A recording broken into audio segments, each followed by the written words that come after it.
This movie really feels like one of those Reddit horror stories that you'll find at 3 a.m. that has like 7 parts and 1,000 YouTube videos covering it. Like, today I effed up by wishing my high school crush would fall in love with me, and now she's acting weird. But I digress.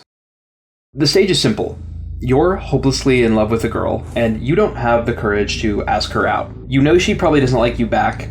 No, she definitely doesn't like you back, so out of options, you take the nuclear one and break a magic genie stick that grants a single wish to the user, and you wish for her to be hopelessly, and indeed obsessively, in love with you.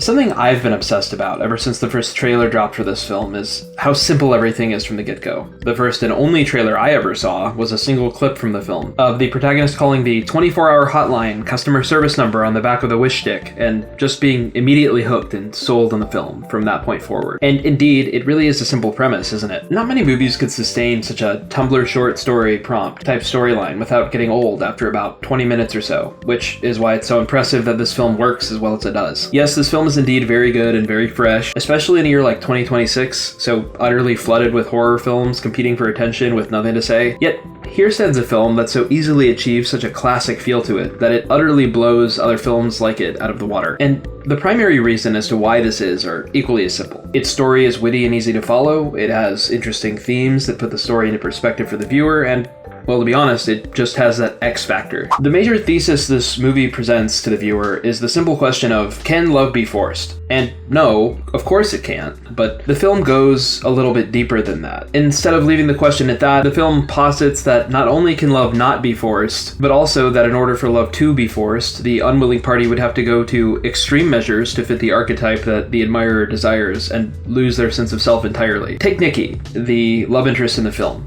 Not only does she transform into a horrifyingly shallow and, well, obsessive person, but the truth is that Bear, the protagonist, doesn't really love the person that she becomes. Sure, he may still try and force the relationship, potentially fueled by a number of things, lust, pride, fear even, but the truth is that he does not and simply cannot love this version of Nikki, because she simply isn't the same woman. True love, indeed, is built on mutual trust, compatibility, and respect, all things that cannot really exist under the spell of the one-wish willow, as it's called. And while simple pleasures still exist, things like attraction and sex, for example, ultimately the movie suggests that while those things may definitely be a factor in maintaining a healthy relationship under normal circumstances, when things do get serious, and yes, of course, dangerous, it is true love that makes the difference. Of course, none of this could be communicated so excellently without the incredible performance given by Aind Navarrete, one that is hauntingly and deeply unsettling, yet still filled with complexity. It isn't easy to snap between multiple states of mind on command, something she makes seem easy if simply watching the film is enough to go off of. Indeed, the rest of the cast maintains this level of quality as well, and something that becomes obvious after viewing the film is how in touch it is with the modern youth of today. Perhaps it should be obvious, yet often it is not to the writers in larger Hollywood productions that it is both important and a nuanced thing to capture an era of speech, culture, and so forth in a way that feels natural, and yet this movie feels as though it was written by a young person. It has a youthful sense of humor without coming across as pandering or cringe, like it easily could have. But to go back to the love discussion, the other thing that helps this movie accentuate its point is the love triangle element. That is, admittedly, a bit more muted than other elements in the story. See, Bear's other friend Sarah actually has feelings for him, and the contrast between their chemistry and the strange dynamic he has with Nikki creates within the viewer such a poignant and visceral discomfort. Honestly, I think the film could stand to include even more of Sarah in it, as she really does add an important outside perspective that I think, while not entirely lacking per se, does indeed enhance the film greatly when it's present, to the point where I think the film could be elevated further by more of its inclusion.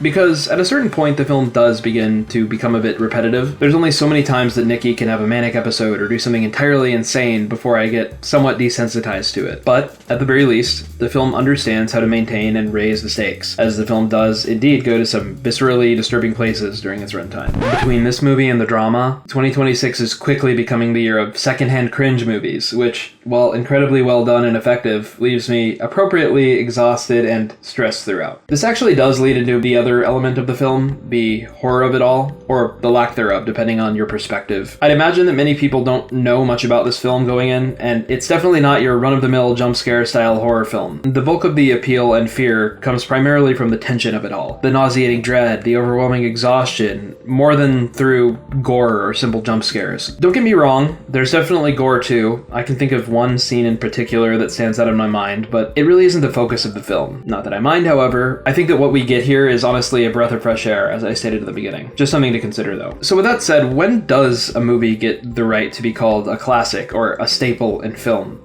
Because to be honest, this film already feels like one. And as for double features you could pair it with, the first one that comes to mind is Smile, just simply through the way that the movie handles a similar type of fear, though admittedly I have a pretty negative opinion of that film. Other double features I'd recommend are It Follows, and that one episode of Black Mirror where the girl buys a doppelganger of her dead husband on the internet. Anyway, through its simple scope yet imaginatively brilliant execution, Obsession stands as a textbook example of how to make a great modern horror film that has something to say, and that does so succinctly and effectively. For that reason, I'm giving it an 8 out of 10. Really something special.